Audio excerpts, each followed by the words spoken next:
The morning mist hung low over Windsor Castle as Catherine, Princess of Wales, stood by the tall windows of their private quarters. Her fingers traced the cold glass while she watched the groundskeepers tend to the roses that had bloomed magnificently this summer. William found her there, as he had every morning for the past week, lost in thoughts that seemed to carry the weight of the world. "The children are asking questions again," William said softly, placing a gentle hand on her shoulder. Catherine didn't turn around immediately. She knew this conversation was coming, just as she knew that their carefully constructed world was about to change forever. The decision had been brewing for months, perhaps even years. It started as whispered conversations in the privacy of their bedroom, grew into heated discussions during long walks through the grounds, and finally crystallized into an inevitable reality neither could ignore any longer.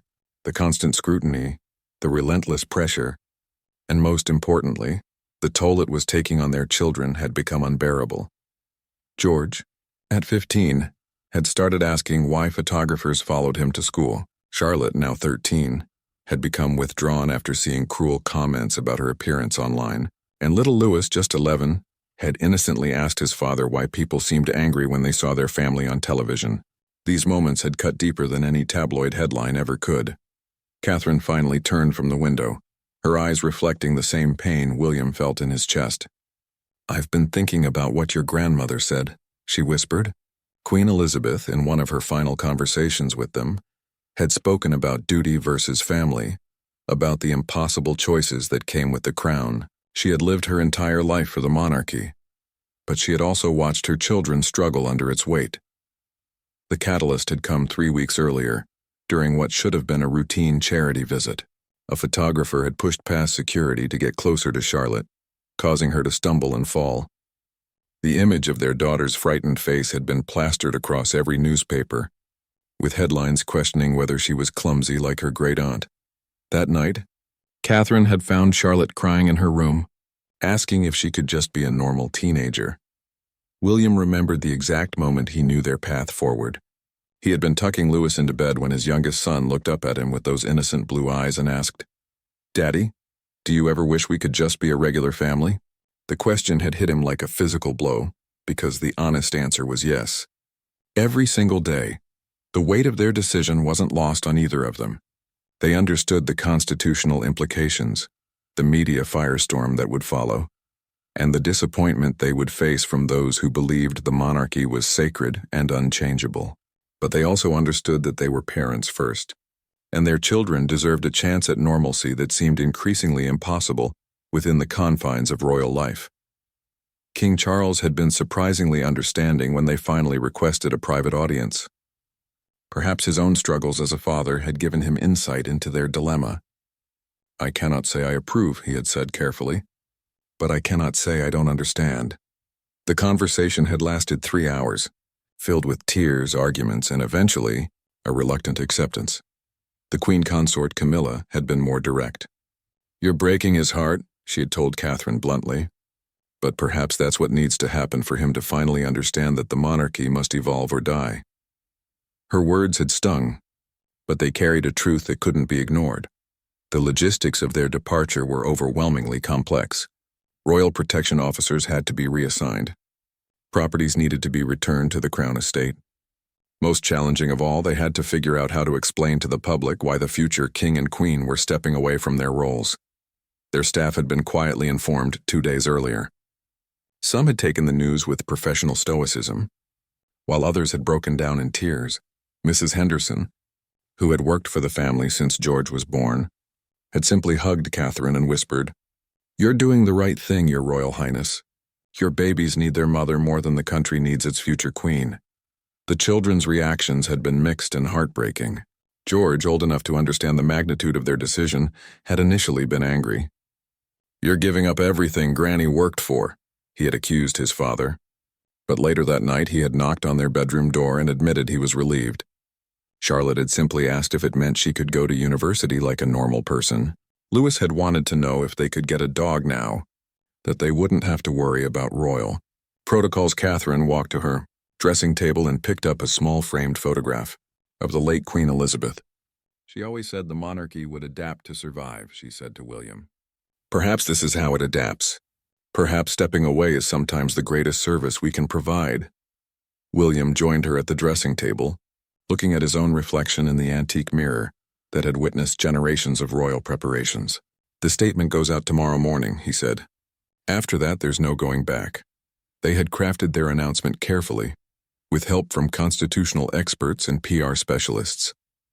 It would explain their decision in terms of family welfare, while expressing their continued love and respect for the institution. They would retain some honorary roles but step back from active royal duties. Most importantly, they would remove their children from the line of succession, giving George, Charlotte, and Louis the freedom to choose their own paths. The irony wasn't lost on either of them that in trying to preserve their family, they might be saving the monarchy itself. Public opinion polls had shown growing skepticism about the royal family's relevance, particularly among younger generations. Their decision, while painful, might demonstrate that the institution could evolve and prioritize human dignity over tradition. As evening fell over Windsor, Catherine and William sat together in the garden where they had played with their children countless times. Tomorrow would bring chaos, criticism, and probably years of complicated emotions. But tonight, for the first time in years, they felt something they had almost forgotten: peace. The weight of inevitability had been replaced by the lightness of choice, and despite everything they were giving up, they knew they were gaining something far more precious.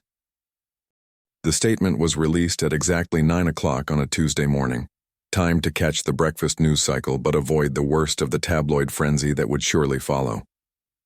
Catherine stood in the kitchen of their Kensington Palace apartment, making tea with hands that trembled slightly as she heard the breaking news alert chime on William's phone. Breaking. Duke and Duchess of Cambridge announced step back from senior royal duties, the news anchor's voice carried from the television in the next room. Catherine closed her eyes and took a deep breath. There was no undoing what they had just done. William appeared in the doorway, his face pale but determined. "It's everywhere," he said simply. "BBC, Sky News, CNN. The phone hasn't stopped ringing." He had already turned off his personal mobile after the 15th call from various members of the royal household, government officials, and longtime family friends. The children were at school, blissfully unaware that their lives had just changed forever. William and Catherine had debated whether to keep them home, but ultimately decided that maintaining some normalcy, even for a few more hours, was important. George had morning rugby practice, Charlotte had her drama club rehearsal, and Louis had a spelling test he'd been nervous about all week. "The Prime Minister's office called," William continued, settling into the chair across from her. "They want an immediate meeting. The Archbishop of Canterbury sent word through his secretary, and apparently the palace switchboard is overwhelmed with calls from international media." Catherine poured the tea with steady hands, a skill learned from years of maintaining composure under pressure. "What about your father?" she asked quietly. They had agreed to give Charles advance notice, but only by 12 hours. It seemed both respectful and protective of their decision. "He's hurt," William admitted. "But I think part of him is proud too. He said something last night about how he wishes he'd been brave enough to make similar choices when Harry and I were young." The comparison to Harry wasn't lost on either of them. His departure from royal life had been messy, public, and painful for everyone involved. They were determined to handle their transition with more grace and dignity. The morning newspapers, which had been printed before their announcement, carried completely different headlines about royal engagements and upcoming state visits. By afternoon, special editions would hit the stands with photos of William and Catherine from their wedding day alongside speculation about what their decision meant for the future of the monarchy. Catherine's phone buzzed with a text from her sister Pippa. "Proud of you both. The children are lucky to have parents who put their well-being first." Similar messages were arriving from close friends and family members, though notably, several relatives who worked within the royal establishment had remained silent. The most difficult call came from William's private secretary, who had served the family for 8 years. "Sir, I need to know how you want to handle the transition," he said professionally, though his voice carried an unmistakable note of personal disappointment. "There are 47 engagements over the next 3 months that will need to be reassigned or canceled." Each canceled engagement represented people who had been looking forward to meeting them, charities that had planned fundraising events around their attendance, and communities that had prepared for royal visits. The guilt was overwhelming, but Catherine reminded herself of Charlotte's tear-stained face after the photography incident, and her resolve strengthened. By midday, protesters had gathered outside the palace gates. Some held signs supporting their decision with messages like "Family First" and "Modern Monarchy." Others expressed anger and disappointment, with placards reading "Duty before self" and "The Queen would be ashamed." The division in public opinion was becoming immediately clear. The most surprising reaction came from an unexpected source. Princess Anne called personally, something she rarely did. "I've always respected people who know their own minds," she told Catherine directly. "The institution will survive. It always has. But those children of yours won't get another childhood." International reactions were swift and varied. The Canadian Prime Minister issued a statement of understanding and support. The Australian media was more critical, with one prominent columnist writing about the selfishness of privilege. American entertainment shows were already speculating about potential media deals and Hollywood connections, comparisons that made William particularly uncomfortable. Social media erupted in ways that surprised even their experienced communications team. A hashtag supporting their decision trended worldwide within hours, with thousands of parents sharing stories about prioritizing their children's mental health over career expectations. Conversely, traditional monarchists organized online campaigns questioning their sense of duty and sacrifice. The most heartbreaking response came from the charities they patronized. The head of a children's hospital where Catherine had been a patron for 6 years sent a handwritten note. "We understand your decision, but the children here always lit up when they knew you were coming. That kind of hope is irreplaceable." As afternoon approached, they faced the reality of collecting their own children from school. The normal routine of pickup had become complicated by the media attention their announcement had generated. Police advised using alternative entrances and routes, turning a simple parental duty into a security operation. George emerged from school looking older than his 15 years. His classmates had obviously seen the news and the questions had been uncomfortable. "Some of the boys said we're quitting because we're weak," he told his parents in the car. "I told them they didn't understand, but honestly, I'm not sure I understand either." Charlotte's experience had been different but equally challenging. Her drama teacher had been supportive, but other students had peppered her with questions about whether she was sad to give up being a future queen. "I told them I never wanted to be queen anyway," she said quietly. "But now I'm wondering if that makes me a bad person." Louis, thankfully, had been largely shielded from the chaos by his teachers, though he did mention that his best friend asked if they were going to move away. The innocent question highlighted one of their biggest concerns: how to maintain the children's friendships and sense of community during this transition. That evening, as they sat down to dinner as a family for what felt like the first time in weeks, William raised his glass of water in a toast. "To whatever comes next," he said simply. The children joined in, though their expressions ranged from George's thoughtful concern to Louis's confusion. Catherine looked around the table at her family, knowing that tomorrow would bring new challenges, more media attention, and difficult conversations with extended family members. But tonight, for the first time in months, they were eating dinner without discussing official engagements, reviewing briefing papers, or preparing for public appearances. The freedom felt both terrifying and wonderful. 3 days after their announcement, the initial media storm had settled into a steady rain of analysis, opinion pieces, and speculation about their future. William found himself reading newspaper headlines over his morning coffee with a mixture of fascination and horror at how, quickly, their private family decision had become public property. "The Times is calling it the Great Royal Reset," he told Catherine, who was making school lunches with the same methodical care she had always shown. "The Mirror went with Kate and Will's 'We choose love over crown.'" She rolled her eyes at the tabloid dramatics, but couldn't help smiling at the underlying sentiment. The constitutional experts had been working around the clock to address the legal implications of their decision. Unlike Harry and Meghan's departure, William's position as heir apparent created more complex challenges. Parliamentary discussions had begun about potential changes to succession laws and the role of the monarchy in the 21st century. Professor Hamilton from Oxford called, Catherine mentioned, referring to their constitutional advisor, Parliament wants to meet with us next week to discuss the formal processes. Apparently, there's no real precedent for an heir apparent voluntarily stepping aside while maintaining some royal duties. The children had adapted to their new reality with the resilience that often surprised adults. George had become something of a celebrity at school, though not always in ways he enjoyed. His rugby teammates treated him with a new awkwardness, unsure whether to act normally or show some kind of deference. "It's weird," he confided to his mother. "They act like I'm different now, but I'm exactly the same person I was last week." Charlotte, meanwhile, had embraced the change with characteristic determination. She announced at breakfast that she wanted to join her school's debate team, something she had previously avoided because of concerns about drawing attention to her royal status. "If I'm going to be normal now," she declared, "I want to be normally excellent at things." Louis remained largely unaffected by the adult complexities surrounding their decision, though he did ask his father if they could finally get a puppy.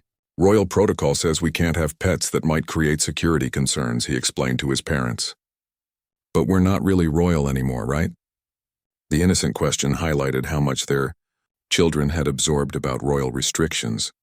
They had never explicitly discussed the extended royal family's reactions continued to trickle in through official and unofficial channels. Prince Edward had sent a supportive note, sharing his own struggles with balancing royal duty and personal fulfillment. The Duke of Gloucester, approaching 80 and still fulfilling hundreds of royal engagements annually, had been less understanding, reportedly calling their decision selfish and short-sighted. King Charles had maintained his public composure, but privately struggled with the implications of his son's choice. During a tense phone conversation, he had expressed concern about the precedent they were setting. If everyone in the family begins choosing personal happiness over duty, he argued, what happens to the institution itself? Catherine had been thinking about that very question, as she reviewed letters from the public that had somehow found their way to her personally. A mother from Manchester wrote about her own struggle between career ambitions and her children's needs. A teacher from Scotland shared how their decision had sparked important conversations in her classroom about duty, choice, and family values. "We're not just making a personal decision anymore," she realized aloud to William as they walked through Kensington Gardens one evening.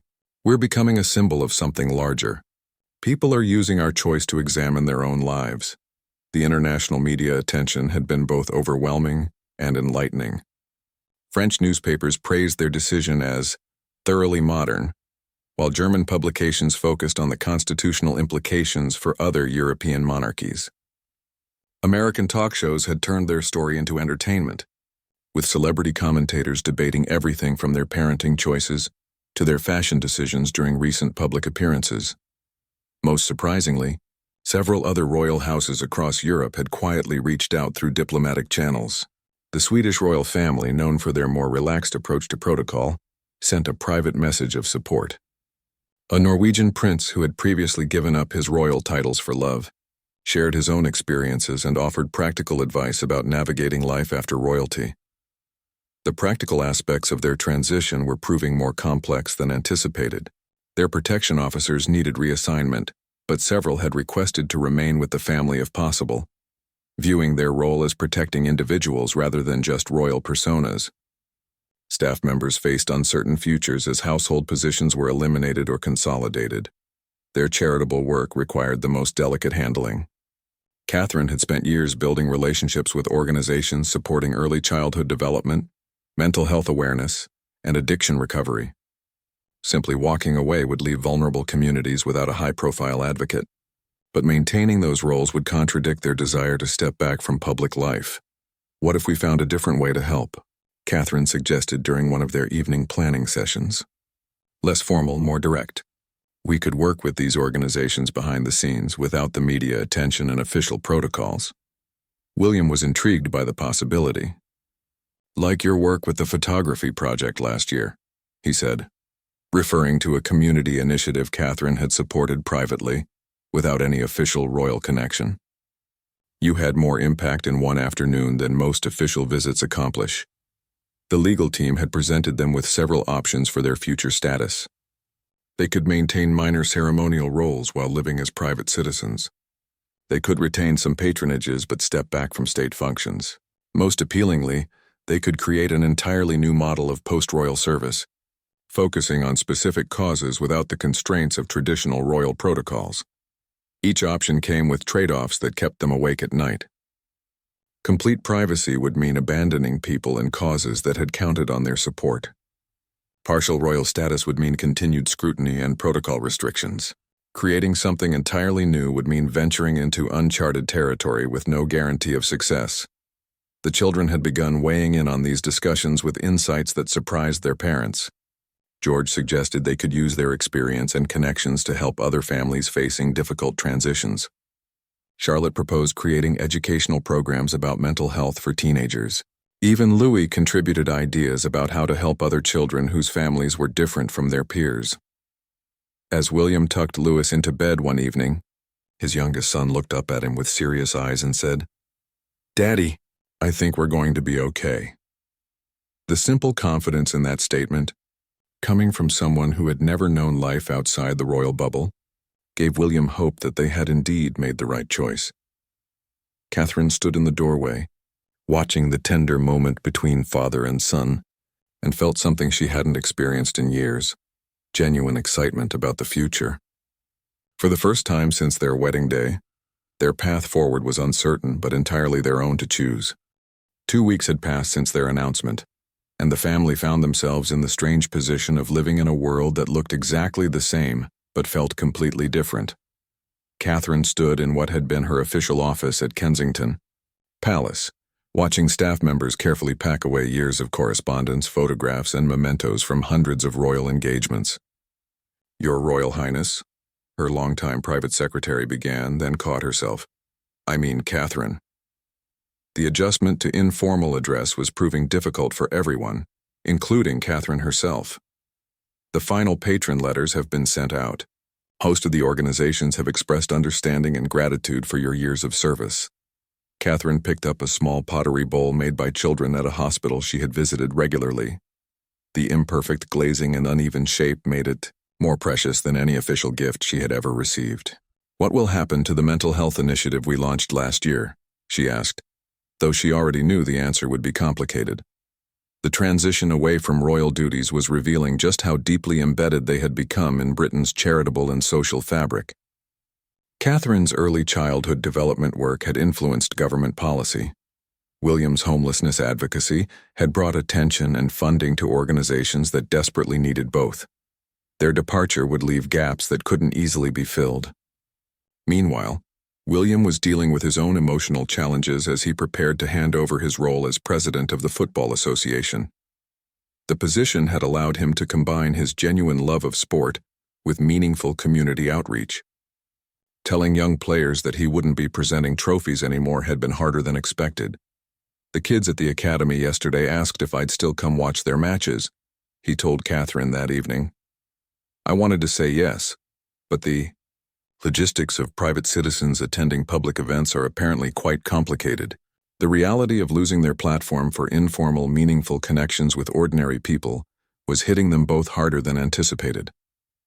George had become their unexpected philosopher during this transition period.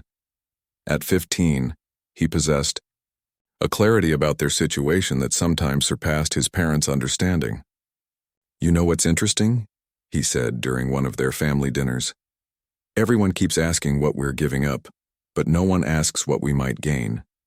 Charlotte had taken a more practical approach to their changing circumstances. She had researched universities with photography programs and asked her parents if she could apply like any other student. "I want to know if I'm actually good at this or if people just say I am because of who I am," she explained with the brutal honesty of a 13-year-old.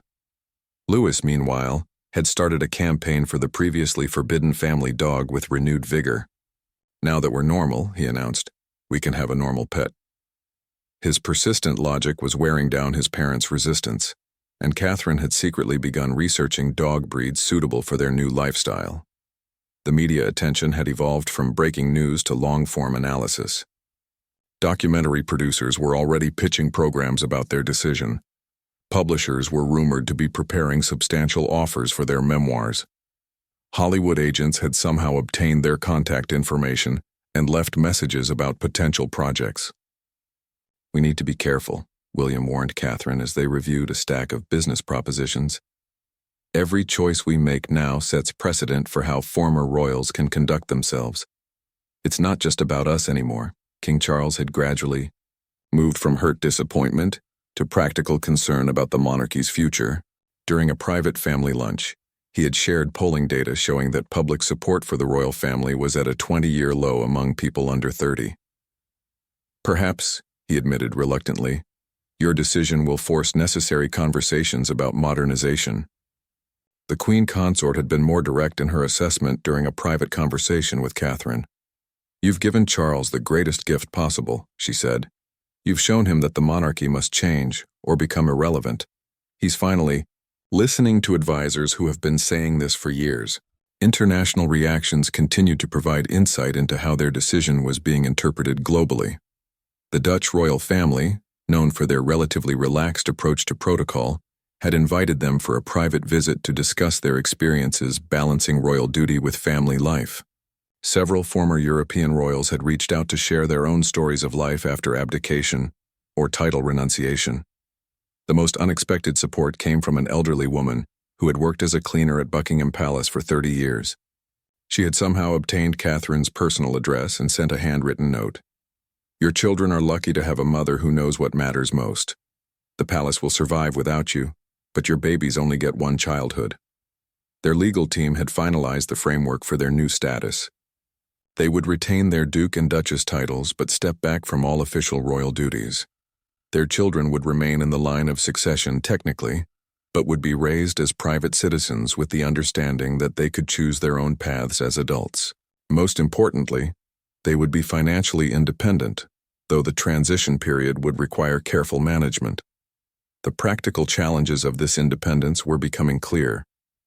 William had begun exploring opportunities in environmental consulting, drawing on his years of advocacy work and genuine passion for conservation. Catherine was considering a return to her artistic roots, possibly working with therapeutic art programs for children facing trauma. We could start small, Catherine suggested, as they discussed potential futures. Maybe work with 1 or 2 organizations we really believe in, but do it our way without all the protocol and media circus. The idea of authentic, impactful work, without ceremonial constraints, was increasingly appealing. Their friend circle was also shifting in unexpected ways. Some longtime companions had distanced themselves, apparently uncomfortable with their decision to prioritize family over duty. Others had drawn closer, respecting their courage to make difficult choices. New friendships were forming with people who appreciated them as individuals rather than as royal representatives. The children's friends were providing an interesting barometer of public opinion. George reported that his classmates were divided between those who thought his parents were brave and those who thought they were selfish. Charlotte found that some girls at school were suddenly friendlier, apparently viewing her as more approachable, now that she was just a duke's daughter rather than a future queen. As they prepared for their final official royal engagement together, a charity gala they had committed to months earlier, Catherine tried on the evening gown that had been selected by her stylist according to royal protocol. Looking at herself in the mirror, she felt like she was wearing a costume for a play that was ending. Last performance, William said, appearing behind her in his formal evening wear. They looked like the perfect royal couple they had always been expected to be, but Catherine could see in both their faces the relief of knowing this particular role was almost over. The gala would be emotional, they knew. It would be their final public appearance as senior working royals, the end of a chapter that had defined their adult lives. But as Catherine adjusted her tiara one last time, she felt something unexpected. Excitement about who they might become when the performance finally ended. The final royal engagement was held at the Royal Opera House, a venue that had hosted countless glamorous events throughout their years of service.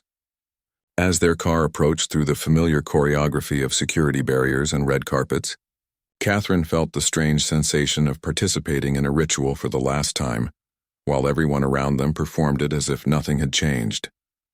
"You don't have to do this," William said quietly as photographers began their familiar dance of flashing bulbs outside the car window. "We could still cancel. No one would blame us for wanting privacy right now." Catherine straightened her tiara and checked her reflection one final time. "These people have supported us for years," she replied. "They deserve a proper farewell, even if they don't realize that's what tonight is." The charity they were supporting focused on children's literacy, a cause close to both their hearts and one that had brought them genuine joy throughout their royal careers. The evening unfolded with the precision of a well-rehearsed performance. They greeted dignitaries with the perfect balance of warmth and formality they had perfected over years of practice. They made small talk with donors, listened attentively to charity representatives, and smiled for photographs that would probably be analyzed for signs of their true feelings about their decision. But something was different tonight, something that several guests later remarked upon. William and Catherine seemed more present, more genuinely engaged than they had appeared at recent events. Perhaps knowing it was their final performance had freed them from the weight of endless repetition that royal life often required. During the dinner speeches, the charity's director made an unexpected addition to her prepared remarks. "We know that change is coming," she said, looking directly at William and Catherine. "But we want the Duke and Duchess to know that their years of support have created lasting impact that will continue long after tonight." The acknowledgement of their transition, delicately handled but unmistakably present, brought tears to Catherine's eyes. William reached for her hand under the table, a gesture that would normally be avoided during official events but tonight felt entirely appropriate. After the formal program ended, something remarkable happened. Instead of the usual quick departure that royal protocol typically required, William and Catherine lingered. They spent nearly an hour in genuine conversation with young people who had benefited from the literacy program, asking detailed questions about their experiences and sharing their own thoughts about the importance of education. "This is what I'll miss most," Catherine confided to William as they watched a 10-year-old girl enthusiastically explain her favorite book. "Not the ceremonies or the formal dinners, but moments like this when we can actually make a difference in someone's day." The drive home was quiet, both of them processing the emotions of their final curtain call. When they arrived at Kensington Palace, they found all three children waiting up for them, despite the late hour. George, Charlotte, and Louis had apparently conspired to create what they called a decompression celebration. Hot chocolate, comfortable clothes, and a family movie night to mark the end of their parents' official royal career. "How do you feel?" Charlotte asked her mother as they settled onto the sofa together. It was a question Catherine had been asking herself all evening, and she was surprised by the clarity of her answer. "Proud," she said after a moment. "Proud of what we accomplished and proud of the decision we made to put our family first." William nodded in agreement, pulling Louis closer as their youngest son dozed against his shoulder. The next morning brought a new kind of silence. For the first time in over a decade, William and Catherine woke up without official engagements scheduled for the day. No briefings to review, no state papers to read, no formal outfits to select. The freedom was both exhilarating and slightly terrifying. "What do normal people do on Tuesday mornings?" Catherine asked, only half joking, as she made breakfast without consulting her usual schedule of meetings and appearances. The question highlighted how completely their lives had been structured by royal obligations for so many years. The children's routines provided some anchor to normalcy. School runs, homework supervision, and after-school activities continued regardless of their parents' changing status. But even these familiar tasks felt different now, lighter somehow, without the constant awareness of public scrutiny and security protocols. King Charles called that afternoon, his first direct contact since their final engagement. "The newspapers are calling it your finest performance," he told Catherine. "Perhaps because you were finally performing as yourselves rather than as the roles you were expected to play." His words carried more insight than Catherine had expected from him.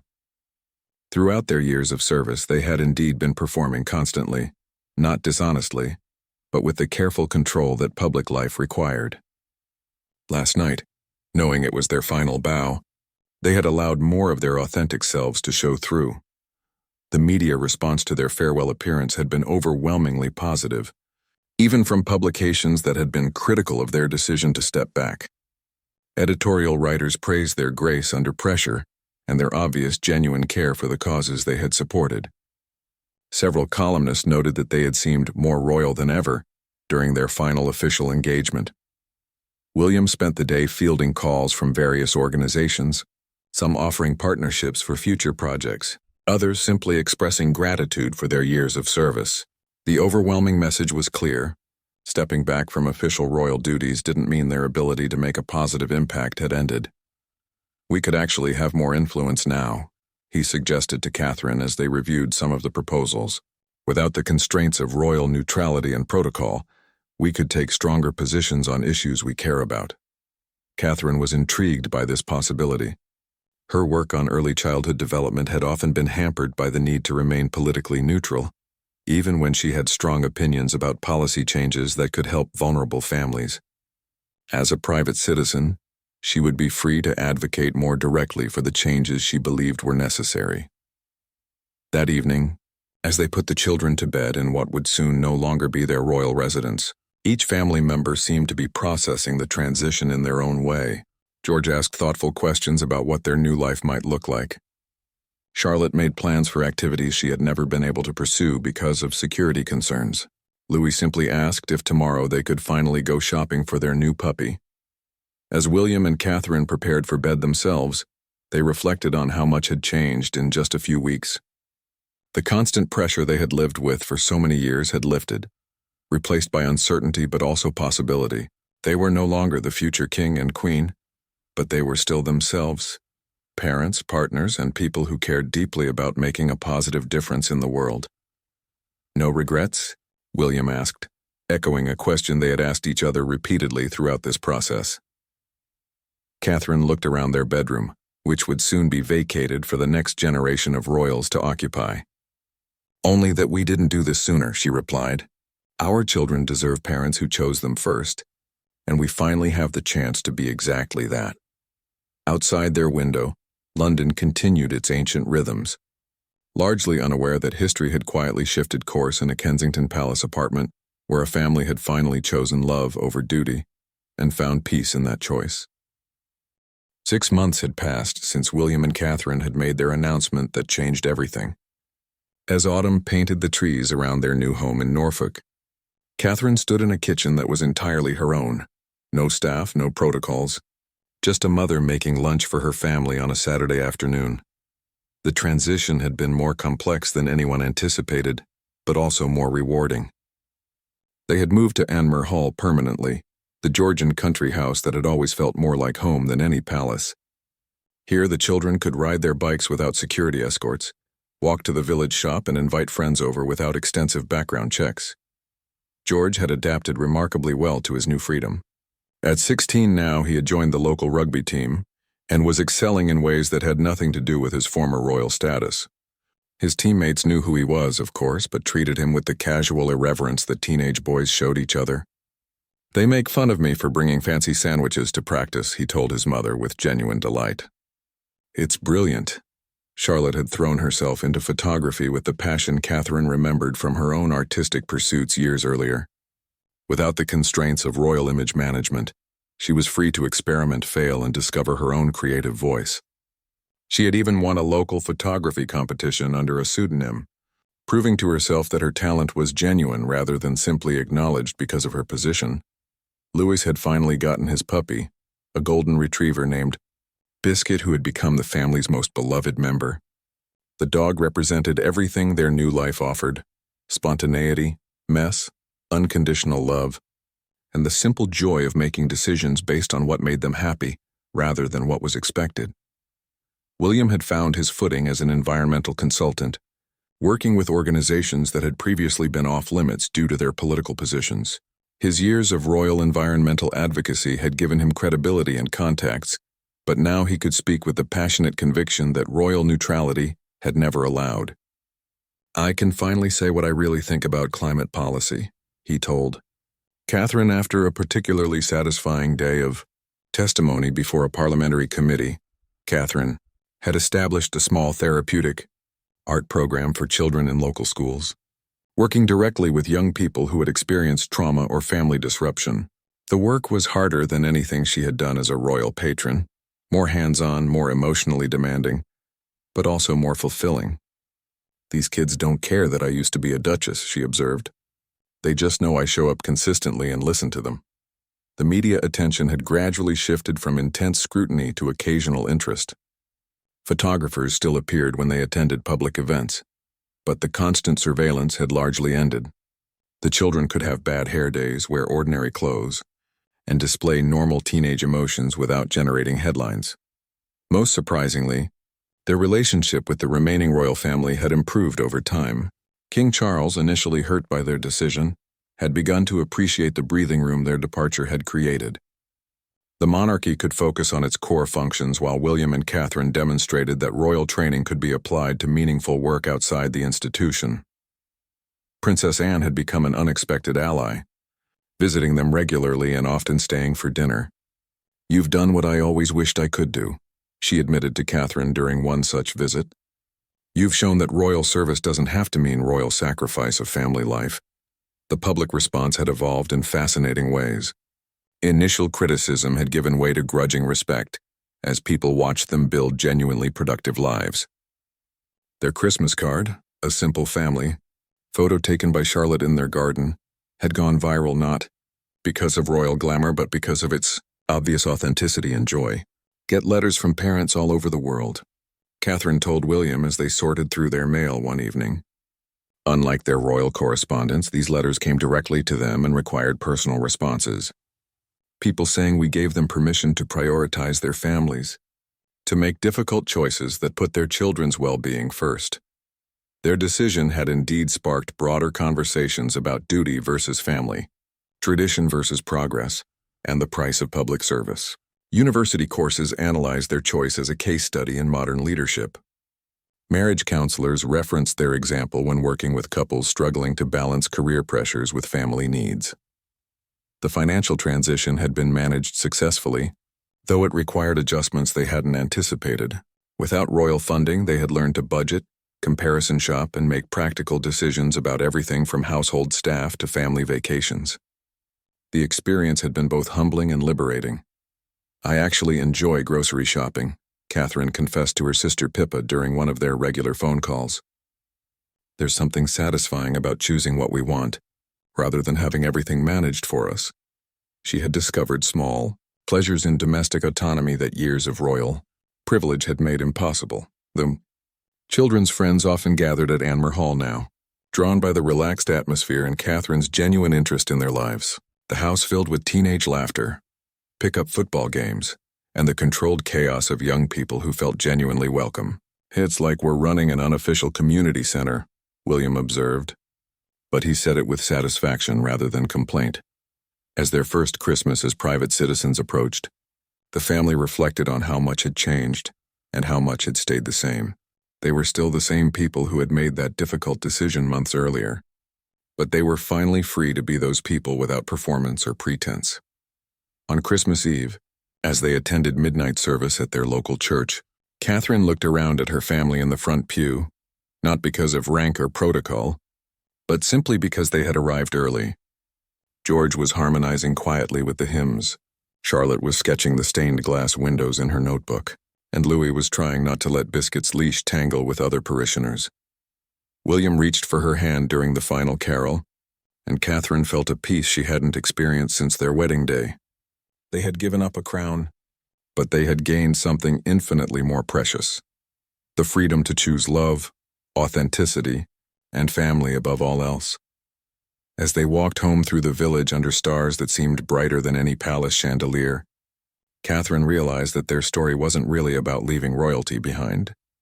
It was about finding the courage to become who they were always meant to be, not as symbols or institutions, but as human beings who had finally learned that the most graceful farewell was sometimes the bravest hello to a new beginning. The heavy hearts with which they had begun this journey had lightened into something they had almost forgotten was possible: genuine happiness, earned through difficult choices and sustained by the knowledge that they had chosen correctly. Their farewell to royal duty had become a greeting to authentic life, and in that transformation, they had found their truest selves.